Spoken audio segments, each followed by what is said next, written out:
So I've just got back from the cinema where I was lucky enough to see Becoming Led Zeppelin, and whoa, what a cool documentary this is, full of tasty treasures and delights and lots of goodness.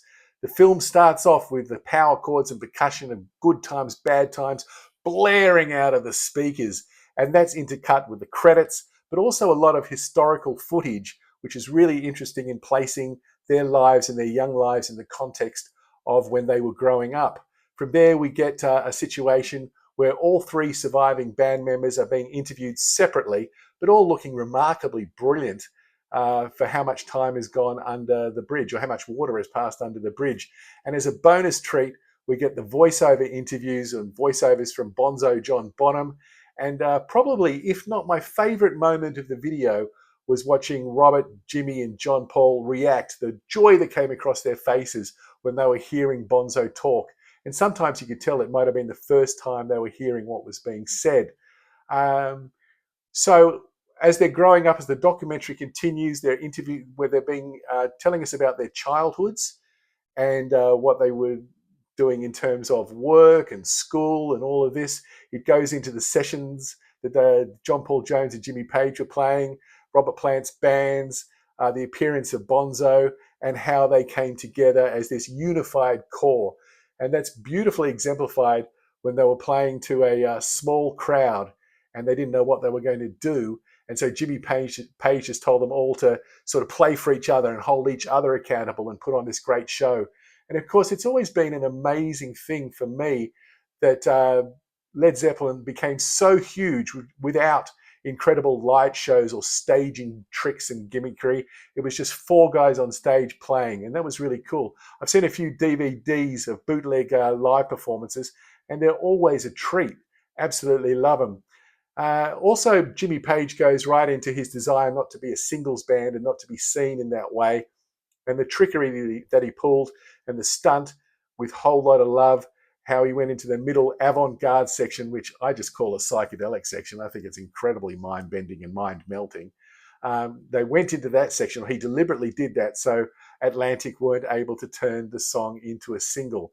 And it's great when he discusses the panning effects and the width on the soundscape that he wanted to give all of the instruments so you could hear every band member play on every song. Really cool. And then we go into this footage from Denmark, which I think was their first tour. I think it's the New Yardbirds, but somebody will correct me if I'm wrong down in the comments, I'm sure.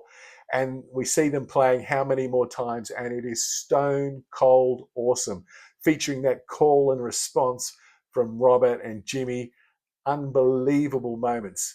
And it made me start to think at this point that, do you know what? In 1968, the arrival of this band must have been as shocking as the arrival of Hendrix. That full-on volume, those slabs of power chords, and we're just being stripped down to the brutality and the tastiness, of course, of John Bonham on the drums, the wide sound palette that Jimmy Page has, the wailing of Robert Plant, and those fingers which are just sliding up and down a fretboard of John Paul Jones. What a bass player. We go into, there's another lovely moment too of Jimmy just sitting down with an acoustic playing Black Mountainside, and the original footage has been damaged, and so they've presented it in its damaged format, and it's absolutely worthwhile seeing, because Jimmy then talks about how he came up with the song and was using a sitar-like tuning. It was great. And then they go on to their first American tour, meeting up with Jerry Wexler at Atlantic Records, and Jimmy talking about how important it was, should I say, not just to have a demo of the songs, but to have the finished album and say, take it or leave it. And they owned the album, which of course, with Peter Grant's assistance and help and all those other things, they were able to say sort of like, take it or leave it, here's the album, and they owned it. So there wasn't this sense of being totally in debt to a record company, and it meant that they were able to exercise their demands for total freedom in the recording process. It's interesting when you see them going to America, and on that first tour when they got to San Francisco, and the handbill that they put, the poster they put up, is interesting because there's Taj Mahal here, there's Led Zeppelin here. Who in the hell wants to follow Led Zeppelin? Well, it was my old good buddies Country Joe and the Fish, and I just can't believe that this sort of electrified jug band one of my favorite bands of all time, would have been able to walk on after that. I mean, the crowd would have been absolutely decimated. And maybe a psychedelic band might have been the thing to really work then. But it was really interesting. Note on the next tour, there didn't seem to be much evidence that they were supporting anybody there.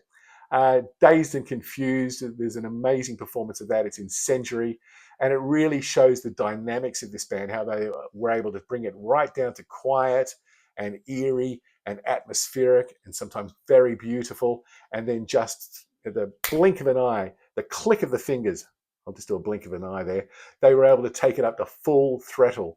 I love the violin solo, and I loved watching some of those instruments like the Jeff Beck Telecaster that Jimmy Page painted and used for his violin solos. And that's the thing about those violin solos with the wah guitar going. He just seemed such a natural. But I was sitting there thinking, my God, the amount of practice and creativity that went in to making those violin solos so amazing would have been incredible. In the film, in the documentary, they often use archival live footage of the band playing live, obviously, with either the studio version or another audio version, and they don't kind of sync up. But it doesn't matter, because what they do with the visuals is they mess around with them so they become quite esoteric and psychedelic at moments, and it's a visual feast for the senses there. I was also astonished when they had an overshot of the stage to look down at what was in front of Jimmy Page, expecting to see a whole range of pedals, and there weren't. There was, I think I saw one or two. But there's a great version also, should I say, of Bring It All Home, and during which I thought I saw Bonzo leaning over to John Paul Jones and saying, go faster, kind of cool. Also, there's a wonderful clip of Whole Lot of Love, I think at the Texas International Pop Festival, but I don't think they were playing the song there. But once again, they were just making sure they had live footage to underpin it.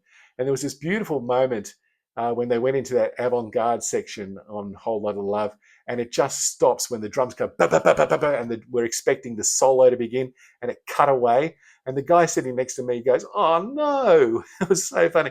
But don't worry, they do this wonderful full version, studio version with live footage, which is very psychedelic, of Whole Lot of Love later in the film. Let's move on. Then the song sounds so great through the big speakers, particularly the production of Led Zeppelin 2. And the film then moves on to finish with this triumphant return to England, because they had been sort of neglected in England. They had to fight the critics in the United States, but they were like warriors coming into battle, and it finishes them with them 1 year after being at the Fillmore, and then they return to being in the Royal Albert Hall, total conquering, and they play What Is and What Should Never Be, which is one of my very, very favorite songs. You know what?